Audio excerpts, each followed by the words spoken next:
जनाब अमीर उमर रात जो मदीने जी घिटिन जी चौकीदारी कंदो हो। एकड़े ॾियारे रात जो टाइम आ जनाब अमीर उमर के एक बाहि परंदे नजर आई। जनाब अमीर उमर पंहिंजे खादम के चो हल त हलो इन बाहि जे तरफ मता को मुसाफिर हुजे मता का परेशानी हुजेस। खादिम गजी करे जनाब अमीर उमर सा उन बाहि जे करीब आया। छा दिस उन बाहि जे मथा एक कुल्ली चढ़ी पई आ।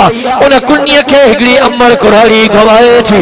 जनाब अमीर उमर जो अम्मा खैर जाए हे अदरा जे वक्त में छाती तैयार करे वो अम्मा छाती बचाए होदा बारह सारो कतार रोइन था। चेती अब्बा इन कुल्लीअ में पत्थर विधल काई खाइण पीअण जी शइ नाहे। काफ़ी ॾींहं गुज़री विया आहिनि। हिन बच्चन खे मानीअ जो लुक़्मो नाहे खाओ। हिन कुल्लीअ में पत्थर विझी उन पत्थरनि खे घुमाया थी जीअं ॿार ॾिस कुल्लीअ में कुझु पचे थो कुल्लीअ में कुझु तयार थो थिए हिननि खे कुझु आसीस वे। अल्लाहु अकबर।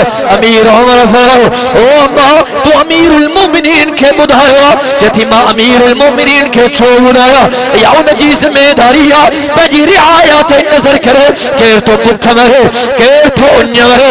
तवज्जो कजो सलीमाबाद गयूर मुसलमानो अमीर उमर जो पेरन जे हेठां ज़मीन डिगरी वई सारो कतार उठो मदीने जी तरफ वठो बैतुल माल जे अंदर आयो उतां कुझु सामान खे ओ खादिम थे चए सही मेहरबानी कयो न सही सामान मूंखे ॾियो सही मां तो खणाए हला। वाह उमर मां तुंहिंजे लफ़्ज़नि तां क़ुर्बान वञा। खादिम खे चए थो ओ खादिम छा क़यामत जे ॾिहाड़े उमर जो पार बि तूं खणंदे उमर जो पार तोखे नाहे खणो उमर जो पार उमर खे खणणो हे सामान मां उमर जे गुलनि ते रख। अल्लाहु अकबर। वक्त जो अमीरुल मोमिनीन उन जे गुलनि ते सामान पियो ओ सामान खणी उन अमर जे दरवाज़े ते आयो पाण आयो सामान कुल्लीअ में विधई पाण भाॼी पचाए भाॼी तयार करे उहा भाॼी बच्चन जे साम्हूं रखी अमर पंहिंजनि बच्चन खे खाधो थी खाराए। अमीर उमर वेठो आहे खादिम तो जे सही हाणे हलो मानी पहुची वई सही हाणे असांजी ज़रूरत पूरी थी वई हाणे वापसि हलो।